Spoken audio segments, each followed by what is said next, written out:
guys, welcome to my channel or welcome back to my channel. I am Tyra Kill or tyranobanks, whichever one you want to call me, and today we are going to be talking about the TV show that just came out. I don't know if it's just gonna have one season or two, but I'm just like, what else could happen next? But we are going to be discussing Swarm. So before I took my social media break, which I am still on, I seen that one of my favorite actresses, Dominique Fishback, she's like such a good actress, but we'll get to that in a minute. I seen that she was going to be, I thought it was a movie at first, but it's actually like a mini series. It has 7 episodes, and I was just like, wow. Like, I wasn't expecting what I saw. The trailer gave like it was gonna be like a scary, again, I thought it was a movie, like a scary movie, like horror. It was a little gory, so you know, it is a lot of killing and a lot of blood, but it's not what you expect. So watching the trailer, and sorry if y'all hear the washer in the back, it's Saturday, regular day. I'm a regular person, so I'm gonna wash my clothes. But anyways, so if you've seen the trailer, you would have seen that your first time seeing it, you'd be like, wow, like, is this about Beyonce? Like, is this, and you know, my first thought was like, yes, this is based off of Beyonce, but they're not going to say Beyonce's name because Beyonce can sue them. And so I did know that Danny Glover had created this show, and I should have known, I should have known, just based off of the show Atlanta, like how it kind of mirrors, it doesn't mirror the show, but just how it's created, like it gives the same vibe, if y'all understand what I'm saying. But Danny Glover created the show, and just watching it, I was like, this just reminds me of how people, and I love Beyonce, like I love her older music more than her newer music, but I just love Beyonce, but I'm not like obsessed with her. And y'all know what obsessed is. People, you know, they created the Beehive, and people do worship her. And so in this show, like I said, they did not drop her name at all. They didn't drop her name at all. But if you pay attention to, like, it's called Swarm, first of all. Bees Swarm. Come on now, y'all. Y'all hear bees swarm, right? And then Nyjah has this sister that's more like earthy and like spiritual. Solange. Like, I'm like, if y'all don't use y'all common sense and what y'all already know, like two sisters, and then they had like this scene, and I know I'm jumping ahead, but they had this scene of the elevator, Beyonce, Jay-Z, and Solange, something that was never spoken on, but everybody's seen, and they're not gonna speak on it. You feel me? So I'm just like, yes, it's based off of Beyonce. Like, come on. And people like, oh no, don't do Beyonce like that, da da da da. But I'm just like, y'all have to realize that the way that people worship Beyonce is kind of scary. Like, you can say that you didn't like a dress that she wore. Excuse me. You can say that you didn't like a dress that she wore, and people are tearing you up. People are tearing you up, but people are the same way about like Nicki Minaj. Who else? All I can think about is Nicki Minaj. Dang. But people really are ride or die for Beyonce, and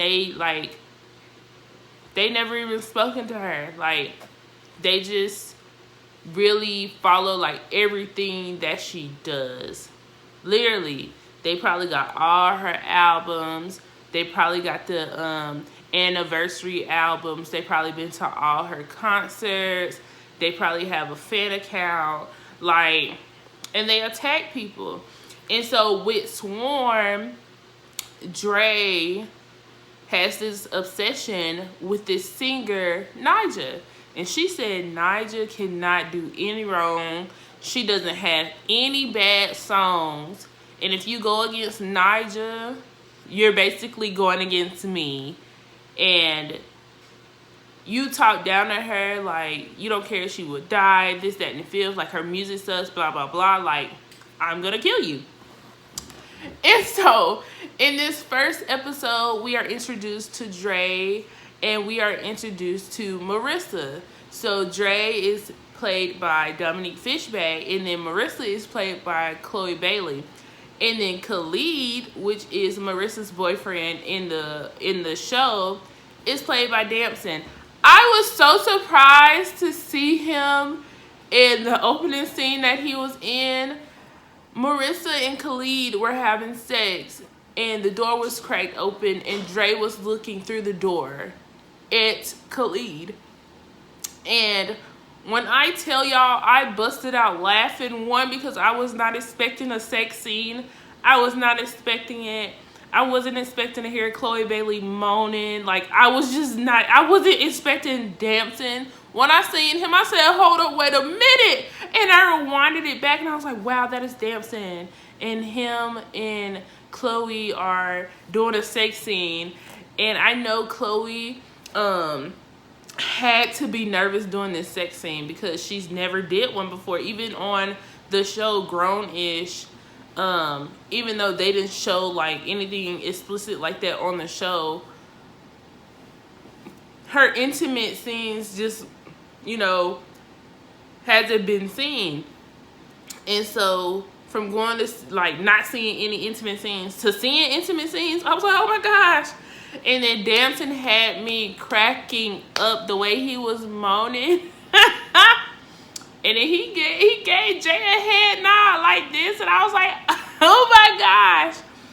But after that, it goes on to show that like Khalid really isn't a good boyfriend, but Marissa like is really into him, and Dre kind of runs off her guys. Like, if she feels like he's not the right one for Marissa, Dre kind of like runs them off. And so it goes to show like how weird Dre is. At first, I really thought that she was autistic just by her mannerisms and how she was acting. But in reality, it was that she couldn't really, she was dependent on Marissa. And they kept calling each other sisters, like, that's my sister, that's my sister. And in the show, you later on learn that Marissa's parents adopted Dre, but it didn't work out because Dre had this violent streak. And she was really protective over Marissa.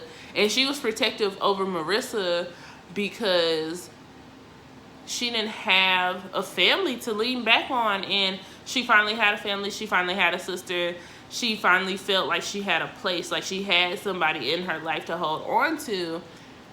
And Marissa's parents kind of ripped it away from her. But Marissa and Dre kept in contact. And so they were living in like a pretty banged up apartment, but Marissa was going to work so she can pay rent, so they can have so Drake could have somewhere to lay her head. But what was really interesting to me is that for Dre to not have a job but be able to get credit cards and max them out was pretty wild to me, and only so she can buy tickets to Niger concerts. And so with that part, with the concert part, it kind of mimicked how with Beyonce's tour tickets, I've never been to a Beyonce concert, but I am going in September. Because I was like, I want to see Beyonce at least once. And her ticket prices were, her ticket prices were expensive. I'm saying like a seat for like $1,300. Oh, I did not pay that much. I want y'all to know that I did not pay that much. But it was things like that in the show. She paid $14 or $15 or something like that, X amount of money to go see this Niger artist. And it pissed Marissa off because it's just like, girl, like we struggling to pay rent and you over here buying concert tickets. And so, Dre was like, Marissa, like, I got a surprise for you. We're gonna go see Nyjah. And Marissa basically tell her, like, girl, it was cute when we were younger that we were, like, her biggest fans, but now we're older, like, we're real life adults, or we're becoming adults, and we got to spend money on something else other than tickets. Like, we don't even have all our bills paid, but here you are spending money that you don't have on tickets that cost so much. And so they get into this big argument, and Marissa leaves Dre. And so Dre's like, okay, I'm about to go out, I'm about to get cute, and I'm about to go and sleep with a guy. And that's exactly what she did, baby. When I tell you that scene came on, she had that pink dress on, baby. She was walking into the club, and as soon as she got into the club, I was like, yes, girl. I was hyping her up. I don't know, like, that scene just did something for me, because I'm just like, a minute ago, you was this awkward girl, and now, like, you that girl. You feel me? And you just walk into the club, and she walked up to this guy. She was like, you should dance with me. And baby girl was getting it. And then she wakes up in the next scene in the bed with him. And she's like, what happened? Charges her phone. She sees that she has all these missed calls from Marissa. And she starts to... No, she didn't start to panic then, because she's like, okay, like, this girl clearly has just found out that her man had been cheating on her. And that I think at the same time, Nyjah had released her album, and Marissa was like, this is like the best album that I've heard, like, I really feel it. And so with Dre seeing that, it gets her excited, and she opens the mailbox, sees that she has tickets going to the house, and she's like, Marissa, I got a surprise for you. And then finds out that Marissa committed suicide, and that part really threw me off. But then it was foreshadowed earlier in the episode when Marissa was doing Dre's makeup, and Marissa had a deep cut mark on her wrist, and you can tell, and I mean, if you know, like, about this information, but when people are trying to commit suicide, you know, people cut horizontally, but then they always tell, I don't know why people said this, but they said, like, you know, if you're really trying to kill yourself, which I hope nobody is not, if you need help, please reach out and get help. They have suicide numbers, and I'll make sure to put all of that in my description box. But they say if you're trying to kill yourself, you cut vertically, like, along the veins. And so there's a vertical cut, like, kind of like not on the vein, but like kind of by it, and it's a deep cut right here. And Dre's like kissing all on it, because she's trying to tell Marissa, like, hey, like, I know that at one point you were deep down in the hole to where you wanted to die, but I love you. And that's what I got from that. And so, like I said, it was foreshadowed earlier in the episode.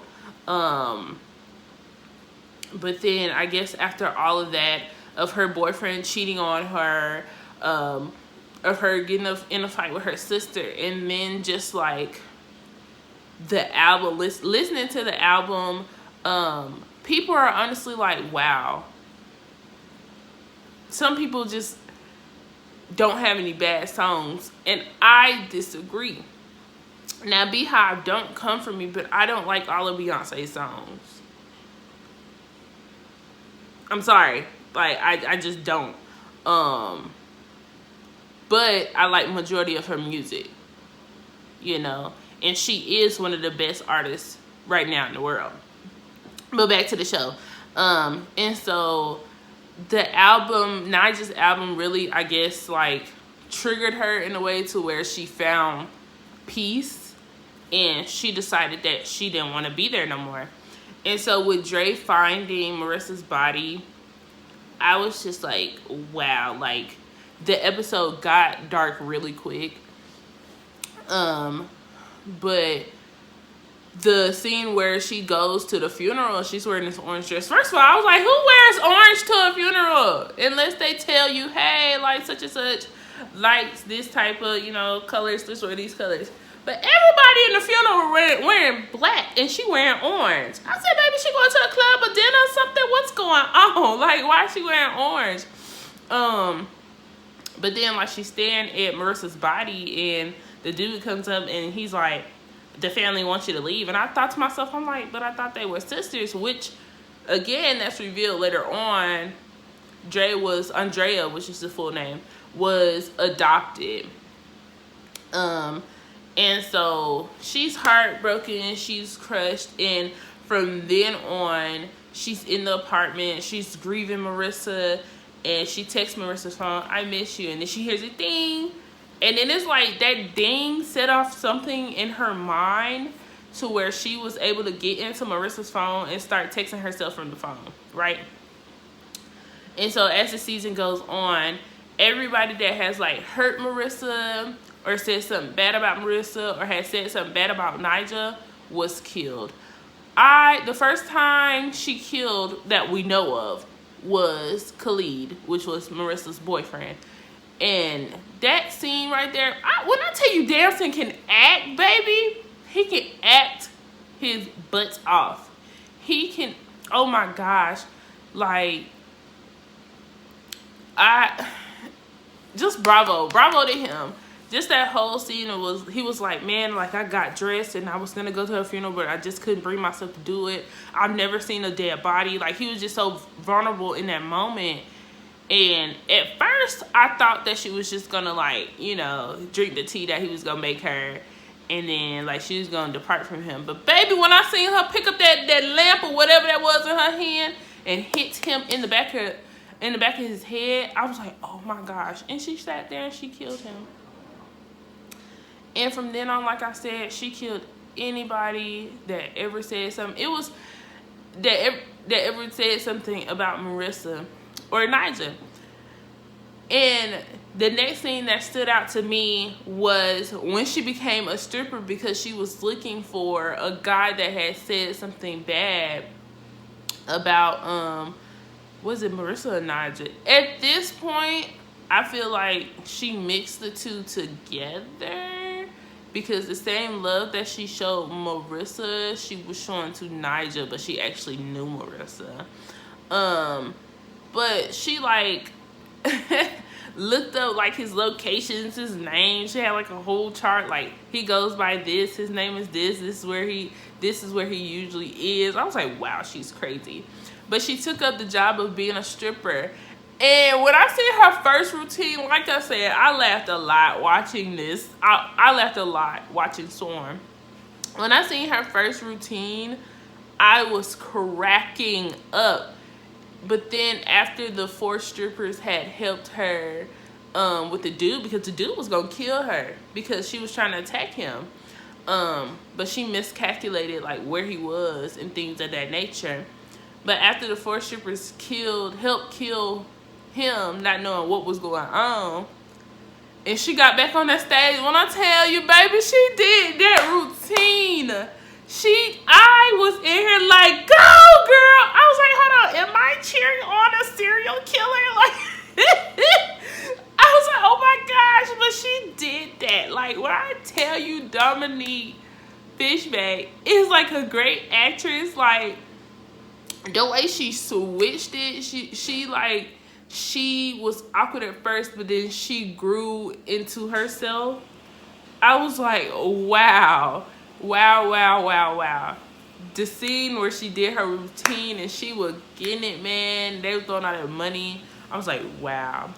But then soon after, she found her next victim, and it's just like, some people she encountered, I think every person, if like you irritated her or you talked too much or something of that nature, you died. She was gonna kill you because she no longer needed you. Like, she killed this girl boyfriend, which she really didn't have. Like, she didn't have to kill him, but she did it because he was beating up on the girl. But then she turned around and killed the girl too, and I was like, okay, like, okay, girl. And then the next big scene that stood out to me was actually two. One, girl, why did she bit Naja on the face. I don't even know what was up with that. Like, what? Like, you're gonna bite the person that you're obsessed with on the face. I mean, well, that kind of makes sense now because you're obsessed with them. And I'm just like, you could have just walked up and said, hey, or something, girl. So that was one scene. And then the next scene is when she basically ran into a cult. And she didn't know it. And I didn't know what Billie Eilish looked like. One, because I don't really listen to Billie Eilish like that. But I'm sure that I have listened to one of her songs before. Don't ask me what it was. But I was like, wow, Billie Eilish did great as an actress in that part. The whole cult thing was going good until it wasn't anymore. And of course she killed Billie Eilish. She killed the girl that was on top of the car. Who else did she kill? She ran that girl over and I was like, oh my gosh. Like, she was and she left me speechless. Like, when I thought that she would kind of go to a normal life or create a normal life for herself, baby, it went out the window. It went out the window. And then skipping ahead to the episode 6 where it was nonfiction and it was like, it was real. Like, we have a black female serial killer and the lady was like, I only feel like she's a black serial killer because it's nothing like we've seen before. This serial killer eats all the snacks and like has all this black hair care and stuff and like does it in the house. Like, they kill the person, they try to clean up, and then they stay. And outside of episode 6, you can see in those other episodes, she would raid the house for food. She had this obsession with like unhealthy snacks, or I feel like it stems back to her childhood, where the lack of what she didn't have. Now, she was basically like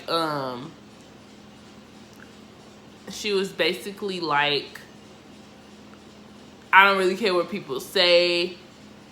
I'm going to eat whatever. I'm going to do whatever. So, like, I think that's what she was thinking. So, she would eat, snack, take some with her. Because, again, she was also homeless.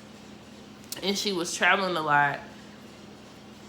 The last time she really made money was when she was stripping. Other than that, she did not have money. And so with that, she was like, we got a black serial killer. And that whole episode, I was just like, wow, they really like kind of like broke it down in that episode of why. Kind of broke it down in the episode of why they think she was the serial killer and the life that she would have been provided if she was given these things. And the lady was pushing for her arrest for all of these murders. And I think so far they had counted 8 murders. And I can't really remember, but it probably would have been more than that. But the last 2 things I want to talk about is Andrea going to Marissa's parents' house. And like how she knew where to find like the garage opener to get the ladder to climb into the window. I was like, wow, that girl really like went through lengths to get inside this house.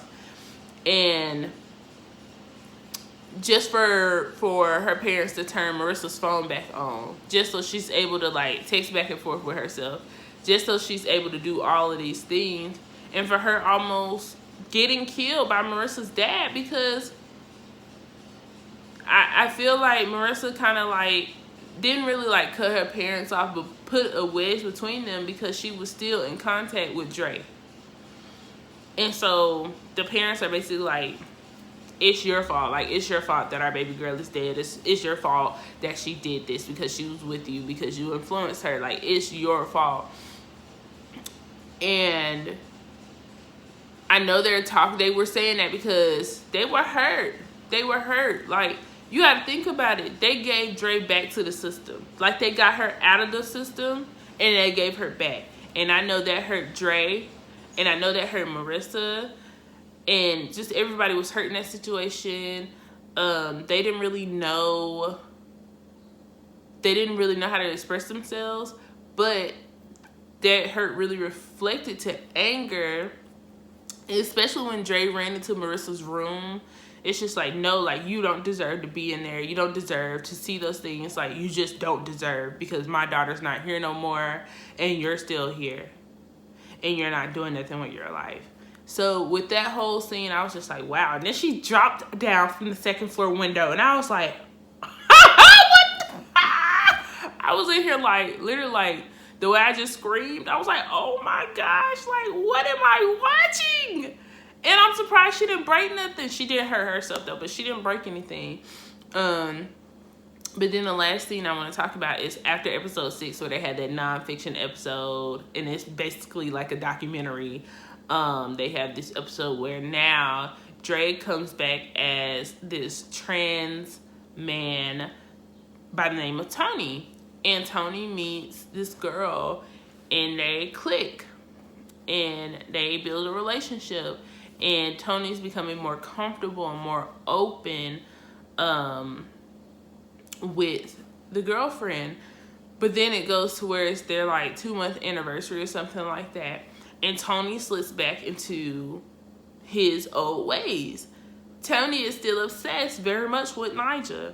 And so I don't know if he got like another credit card, or I don't know where the money came from. But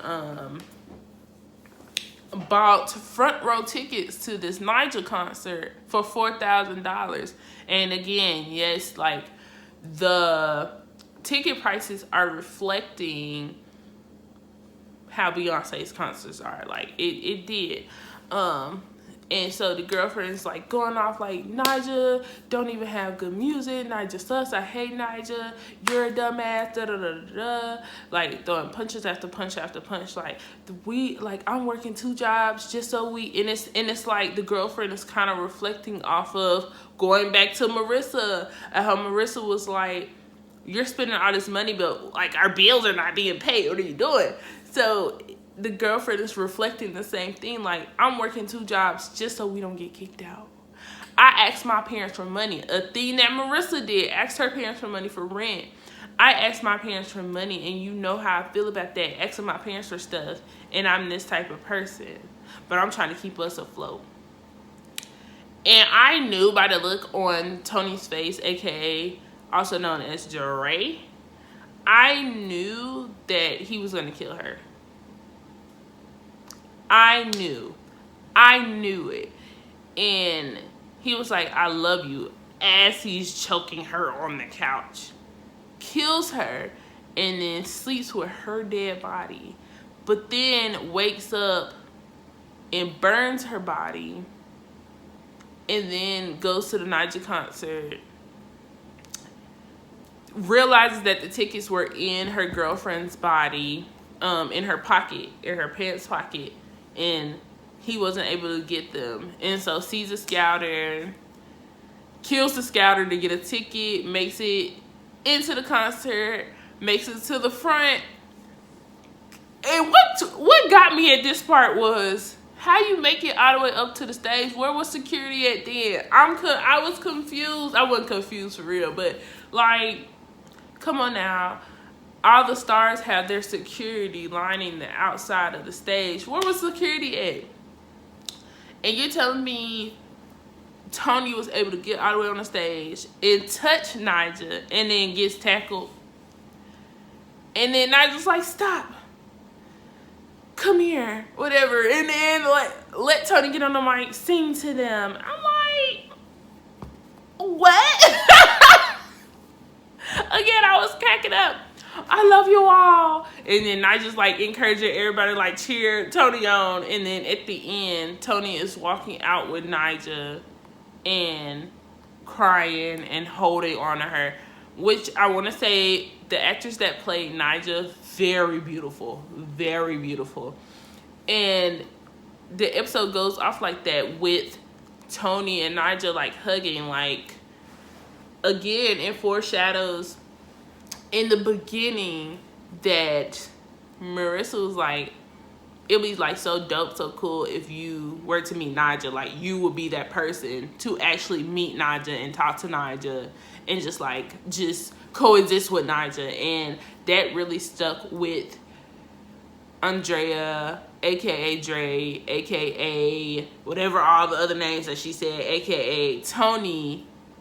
Like, just it stayed with her throughout the whole entire thing. And then it goes into like just thinking about like the sexuality through the whole thing of like Dre at the time like going to sleep with this man, and then showing extra love to Marissa, but like a sisterly love, and then kind of being obsessed with Nyjah, and then just transforming into this trans man at the end, but ending up in a relationship with I forgot her name, the girlfriend.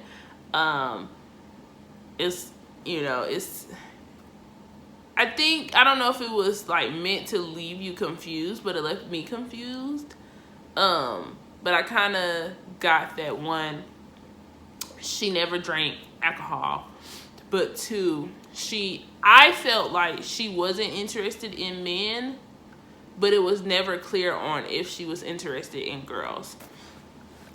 So what I would say for Swarm overall, and I know I've been talking for a long time, if y'all have watched this entire video, thank you. But what I got from Swarm was that people become obsessed, truly obsessed with artists, with celebrities overall, and I actually know people like that, but not to a certain extent of like killing people.